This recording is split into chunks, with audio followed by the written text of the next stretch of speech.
Hi, my name is Goldman, and I'm an attorney with Goldman and Associates. I am often asked by clients, can I handle my own divorce? Should I be representing myself? And it's a very, very interesting question, and we get it a lot. You might wonder, well, why on earth would someone call a lawyer to say, should I not use you?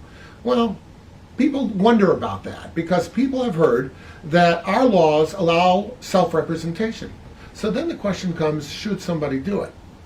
Can you do it? Yes, in most cases you can. What I mean by that is the law permits you to come into court and say, Judge, I see there's a lawyer over there. I see he's got reams of documents with little tabbies on it, A through double Z, but I want to come in here and represent myself. You want to do that? God bless. The law allows you to do that. Should you do it? Well, that's a whole nother matter. I mean, should you do it has to do with whether or not you're capable of navigating that system. And let's face it, I mean, if your tooth hurts, you can go to the garage, grab a wrench, and yank it out yourself. You don't need to go to a dentist, but you probably should. You know why?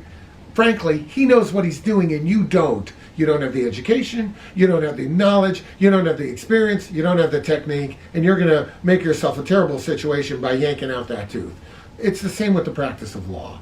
This is not an unsophisticated calling, okay? People go to school for years and then they have to pass the state boards in order to be permitted to even file the first pleading. And you want to come in here and try to handle your own sophisticated case when the stakes are as high as the custody of your children?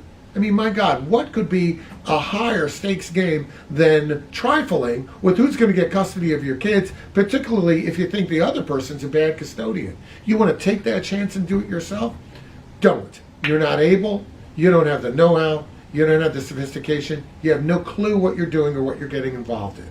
These are very sophisticated cases, and if you're ever going to try to find a reason to get help, these are the kind of matters that you have to get help with. A lot of people who get involved in trying to represent themselves find that very quickly they're in way over their head. And so they call us. And they'll say, Mr. Goldman, I started representing myself, but now I got a notice of mediation, or I've been show-caused. I don't even know what that is. What do I do?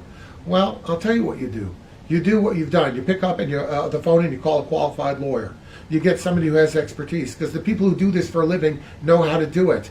And you're not going to be one of those people. You're going to be a statistic if you're trying to handle it yourself. So, I know it's expensive. I know costs are considerable in all of these matters. As soon as you walk into the courthouse, you realize that it's like they speak a different language there. And the currency is different. It's like walking into a foreign country. It's like going to Mars. But you know what? You're not going to be able to do it yourself, and there's only one way to do it right. And there's a million ways to screw it up. So please, if you've got a custody matter, get on the phone, get a consultation from an expert, from somebody who knows what this is about, and give appropriate consideration to hiring a lawyer to save your kids, to save your divorce, to salvage this. Because if you screw it up too bad, the best of lawyers isn't going to be able to unravel it. Get lawyers in the beginning while the matter is fresh, and then you're going to get the result that you want.